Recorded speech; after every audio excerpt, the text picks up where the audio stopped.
Ce qui motive cette vidéo, c'est le bruit qu'a fait la sortie du film de Gad Elmaleh Reste un peu, et la réaction quelque peu hystérique d'un certain nombre de rabbins. Moi, je suis, à titre personnel, pas client de Gad Elmaleh, je ne trouve pas que ce soit un comique, le comique du siècle. Je suis allé voir son film, je suis allé voir son film hier soir pour pouvoir parler en connaissance de cause. C'est un bon divertissement, c'est pas au niveau de Woody Allen, c'est pas au niveau de La Vérité si je mens pour ceux qui sont amateurs de ce genre. Ça reste, alors c'est un docu-fiction, hein, c'est moitié documentaire, moitié fictionnel. Et le pitch du film, sans le spolier, c'est Gad Elmaleh qui serait tenté par une conversion au christianisme. Voilà. Alors, je vous dis, c'est un honnête divertissement. Ce qui m'intéresse, c'est qu'il y a eu un très très grand nombre d'appels au boycott de la part d'un certain nombre de membres de la communauté juive, en France et à l'étranger, et la réaction d'un certain nombre de rabbins célèbres, dont le fameux Ron Chaya, qui par ailleurs est quelqu'un de très intéressant, même si naturellement je ne suis pas d'accord avec tout ce qu'il dit, et en l'occurrence je ne suis pas d'accord avec ses arguments, et en tout cas je les trouve assez faibles. Je prends aujourd'hui pas spécialement la défense de Gad Elmaleh, mais quand tout le monde tape sur quelqu'un, je suis intéressé par le phénomène, de la même manière que j'ai pu faire des vidéos sur Hervé Ryssen, sur Alain Soral, sur Dieudonné, sur Papacito, même si là aussi je ne suis pas d'accord avec tout ce qu'ils font et avec tout ce qu'ils disent, mais quand on est victime d'ostracisme de la part d'un certain nombre de médias, eh bien moi ça m'intéresse, je m'intéresse au phénomène et je pense que c'est intéressant à analyser. Alors l'argument qui est avancé par un certain nombre de rabbins et de sites internet qui viennent de se créer en Israël pour dire il faut combattre ce Gad Elmaleh qui reste juif mais qui dit aux juifs allez voir Marie, rentrer dans les églises et puis vous pouvez trouver des choses intéressantes. Donc le bruit qui est fait autour de cet événement, le film en lui-même n'étant pas un chef-d'œuvre, mais les conséquences du film, elles, sont intéressantes d'un point de vue sociologique et d'un point de vue religieux. Le premier argument, c'est de dire le Rambam, c'est-à-dire Moïse Maïmonide, dont je rappelle les dates, 1138-1204, donc qui est un médecin, philosophe et très grand théologien du judaïsme du Moyen-Âge. Le Rambam a dit en son temps qu'il ne faudrait pas rentrer dans une église, non seulement dans une église, mais dans une ville où se trouverait ne serait-ce qu'une église. Il a dit aussi qu'il faudrait préférer aller dans les grottes plutôt que de côtoyer des gens qui seraient de mauvaise influence. Donc cette déclaration, cet argument du Rambam est peut-être une bonne nouvelle pour les Palestiniens, parce que peut-être que les Juifs vont quitter la ville de Jérusalem, dont une grande partie du territoire est occupée par des couvents et des églises. C'est une plaisanterie naturellement. Personne n'appliquera les arguments, les recommandations de Moïse Maïmonide, et certainement pas les rabbins, bien que ils avancent cet argument. C'est un argument qui est plutôt faible. L'autre argument, c'est Avodah Zara. Avodah Zara, dans le judaïsme, c'est l'interdiction des idoles, de l'idolâtrie. Alors, normalement, l'interdiction de l'idolâtrie, ça concernait les gens qui, sous la très haute antiquité, prenaient de la terre glaise, formaient une idole, créaient une statue ou une peinture ou une sculpture quelconque, et puis disaient, voilà, c'est un dieu, c'est l'homme qui invente Dieu. Et Dieu dit, non, c'est Dieu qui crée l'homme, c'est pas l'homme qui crée Dieu. Donc l'homme qui crée Dieu, ça c'est interdit, c'est Avodah Zara. Mais par extension, un certain nombre de décisionnaires et d'exégètes juifs, etc., ont expliqué au fil des siècles que ça concernait aussi le christianisme, parce que dans le christianisme, on pouvait représenter Dieu, on pouvait le peindre, on pouvait représenter Adam et Ève, on pouvait représenter les saints chrétiens, on pouvait représenter les anges, on pouvait représenter, faire un certain nombre de représentations, et que ça, le simple fait de faire cette représentation, c'était de l'idolâtrie.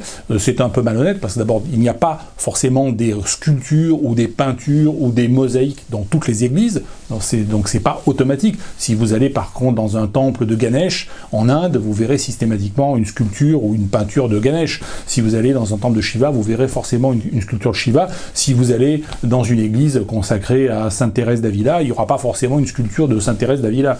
Donc dire que systématiquement dans les églises, il ne faut pas rentrer dans les églises parce que vous allez trouver des cochonneries et c'est l'idolâtrie. Non, il n'y a pas forcément des peintures et des sculptures dans toutes les églises. que ce soit dans les très anciennes églises, je vous invite à aller par exemple dans l'abbaye du Mont-Saint-Michel ou dans les très, très anciennes abbayes, ou bien dans les églises très modernes, vous n'avez pas forcément de peinture ou de sculpture. Donc déjà, ça c'est un... Donc il n'y a pas forcément... On n'est pas dans de la Vodazara, on n'est pas dans l'idolâtrie. D'autre part, le fait de représenter Dieu ou Adam et Ève, ou Moïse, ou Noé, comme ça se fait dans beaucoup d'églises, ou parfois même David et Salomon, est-ce que ces personnages qui ont été représentés, ce sont des cochonneries? Puisqu'un certain nombre de rabbins disent « vous approchez pas des églises et de toutes ces cochonneries », en gros, la Vodazara, l'idolâtrie. Voilà, c'est la question que je pose. Est-ce que le fait de représenter, par exemple, vous avez à Jérusalem ou dans les villes israéliennes, des calendriers avec le portrait de Baba Salé, par exemple, qui était un grand tzaddik, un grand saint juif contemporain, est-ce que Baba Salé, est-ce que c'est des cochonneries? Voilà, c'est la question qu'il faut poser. Donc je pense que le fait de représenter des tzadikim, des tzadikettes, des saints, des saintes, est-ce que c'est de l'idolâtrie? Est-ce que ce sont des cochonneries? Voilà, c'est la question qu'on peut poser. Moi, je pense pas. Je pense que voilà, on peut ne pas représenter, mais on peut aussi représenter. C'est pas si choquant que ça. Donc l'argument selon lequel effectivement la représentation par peinture, par sculpture ou autre, ce sont forcément des cochonneries et de l'idolâtrie, c'est un argument là aussi qui est plutôt faible. Alors c'est intéressant parce que la grande qualité des rabbins, justement, c'est leur argumentation, c'est le raisonnement logique, c'est le raisonnement intellectuel. On n'est pas tellement dans la mystique et dans le mystère, on est au contraire dans l'explication par A plus B. Et là, en l'occurrence, effectivement, il y a pas l'argumentation, elle est plutôt faible. Faire appel au Rambam ou faire appel à l'argument d'Avodazara, pour moi, est plutôt faible. On aurait mieux fait de faire appel à l'argument selon lequel il faut honorer son père et sa mère. Alors là, effectivement, et d'ailleurs c'est la problématique un petit peu du film, c'est que le père et la mère sont dévastés par l'annonce du potentiel baptême de leur fils Gad Elmaleh. Effectivement, le fait de faire de la peine et de faire déshonneur à son père et à sa mère, ça c'est un argument effectivement beaucoup plus fort que l'argument d'Avodazara ou l'argument du Rambam de Moïse Maïmonide. Alors derrière effectivement cette polémique, ce qui m'intéresse aussi, c'est pas tellement le fond, c'est aussi surtout la forme. C'est la forme hystérique qui s'est emparée de la part d'un certain nombre d'intervenants, rabbins ou autres. Et donc sur la forme, cette forme hystérique, pour moi, je l'explique par le fait que le principe fondamental du judaïsme et de la teshuva, le fait de se rapprocher de Dieu, la teshuva, elle se fait par l'étude de Torah, elle se fait par les prières, elle se fait par l'application des mitzvot, c'est-à-dire des bonnes actions, et alors que dans le christianisme, c'est un peu l'inverse. C'est-à-dire que les premiers seront les derniers, et ceux qui reçoivent la grâce divine sont ceux qui sont ouverts finalement à cette grâce divine, et au fait que l'Esprit Saint descend en eux, et souvent ce sont des femmes, ce sont des enfants, ce sont des adolescents, ce sont des gens relativement innocents. Dans le judaïsme, on a tendance à vouloir remplir l'homme de principes, de bons principes et de connaissances, et dans le christianisme, on a plutôt tendance à dire aux gens, il faut que vous accueilliez en fait l'Esprit Saint, et donc il faut vous vider un petit peu de tout ce qui vous préoccupe, de vous vider un petit peu la tête pour pouvoir accueillir effectivement cette divinité qui descend.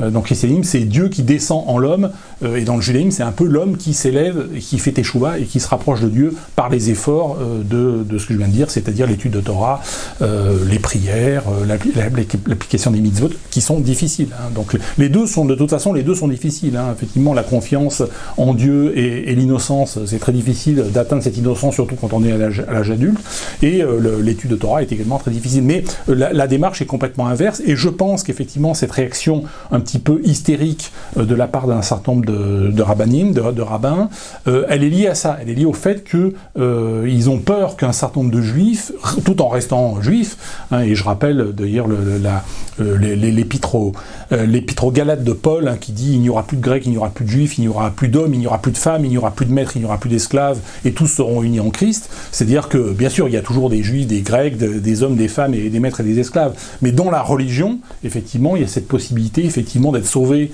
par l'apport christique, on va dire, et par le message christique. Et je pense qu'ils ont peur, effectivement, ces rabbins, ou un certain nombre de ces rabbins ont peur, du fait de leur attitude, encore une fois, un petit peu hystérique, que les Juifs rentrent dans des églises et puis découvrent le fait, effectivement, qu'on peut se connecter au divin, non pas en se remplissant d'études de Torah et en étudiant étudiant toujours plus, mais au contraire en faisant un petit peu le vide en soi et en étant un petit peu dans le, on va dire dans l'innocence et dans la reconnexion à l'innocence, et se reconnecter à l'innocence et peut-être aussi se reconnecter à Dieu. Et ils ont très peur effectivement qu'il y ait une assimilation d'une partie du peuple juif vers, alors pas forcément pour aller vers le christianisme, mais simplement ça peut contribuer effectivement à faire sortir un certain nombre de juifs du judaïsme. Vous avez déjà des personnes comme Shlomo Sand par exemple, qui a écrit un livre il y a quelques années pour dire comment j'ai cessé d'être juif, qui a démissionné simplement du judaïsme, sans forcément se convertir à une religion. Aujourd'hui, vous avez 5 millions de juifs aux États-Unis, dont 90% d'entre eux sont en voie, et c'est un secret pour personne, d'assimilation, parce qu'ils sont considérablement sécularisés, on les appelle conservatives, ça veut dire qu'ils sont, ils font vaguement Shabbat, et puis ils font quelques fêtes juives dans les synagogues, mais globalement, ils sont pas du tout dans l'étude de Torah, ils sont pas du tout dans ce que les rabbins appellent la Teshuvah. Et donc le danger, effectivement, à très grande échelle, et peut-être même en Israël, c'est qu'un certain nombre de juifs, effectivement, découvrent d'autres voies pour se rapprocher de Dieu que l'étude de Torah, mais tout en restant juifs, après tout, pourquoi pas, et sans forcément aller se convertir, que ce soit vers le christianisme, vers l'islam, ou vers autre chose. Voilà comment j'analyse la nervosité, on va dire, et la réaction, la surréaction d'un certain nombre de rabbins à la sortie de ce film qui, à mon avis, restera pas dans les annales en tant que chef-d'œuvre, mais qui a fait du buzz et qui fait du bruit dans un certain microcosme, mais c'est un phénomène sociologique qui me semblait intéressant à analyser. Voilà, merci à toutes et à tous, et je vous dis à bientôt.